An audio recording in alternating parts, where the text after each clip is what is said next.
Hi,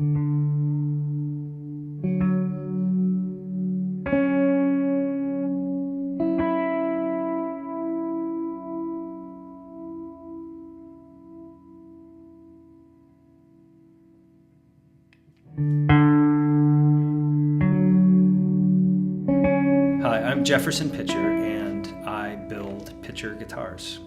I'm Austin Hatch, and I'm half of Shumoto and the Byrde. I am the other half. I am Shumoto. I have memories when I was in high school obsessing over the sound of instruments on records. And my obsession with sound progressed over the years where I was selling pickups on eBay and buying different ones and wiring them in and trying to make sense of what the recipe was that made the sound that I like. And for me, I like things that sound really full. I like really nasally, woolly, warm sounding instruments, both in acoustics and electrics. And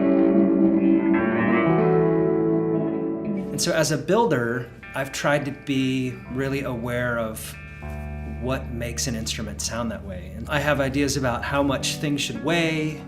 I have ideas about relationships between different wood species. I have ideas about how one bridge will sound with one pickup versus another. And I just sort of follow that intuitively in a way.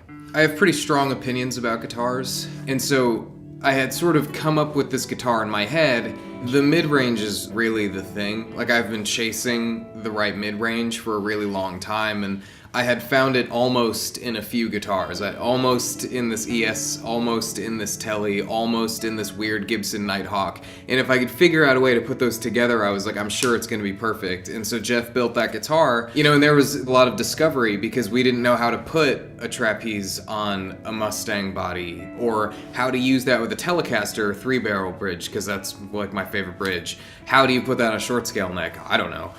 So Jeff managed to figure out how to put these really weird, really different things together with a 3-way switch and the pickups I wanted, and it sounds every bit like I thought it would sound, which is perfect to me.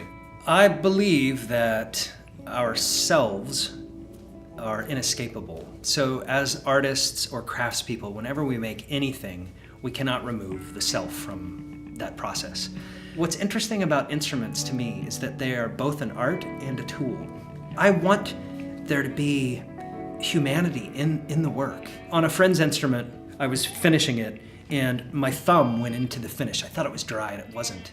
And my instinct at first was like, no, I don't need to get rid of that. That is my thumbprint. For a person that I love, like, that's incredible.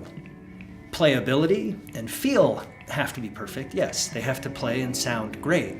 But in terms of everything else, I think that there should be a little more room for them to be alive.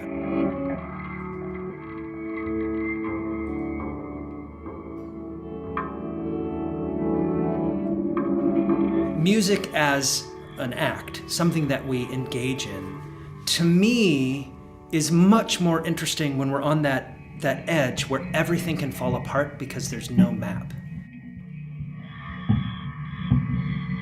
People don't get lost very often anymore. And I used to get lost. And while that presents problems, it also presents some incredible experiences. So when I started down the path of studying free improvisation, I became really interested in the idea of trying to break myself out of patterns and, more than anything, really being in the moment. And I especially enjoy that process when I'm collaborating with someone else. Shumoto and the Byrde for us has been a process of marrying melody and exploring unusual sounds in a musical way. You could certainly say that there is a score that we're playing.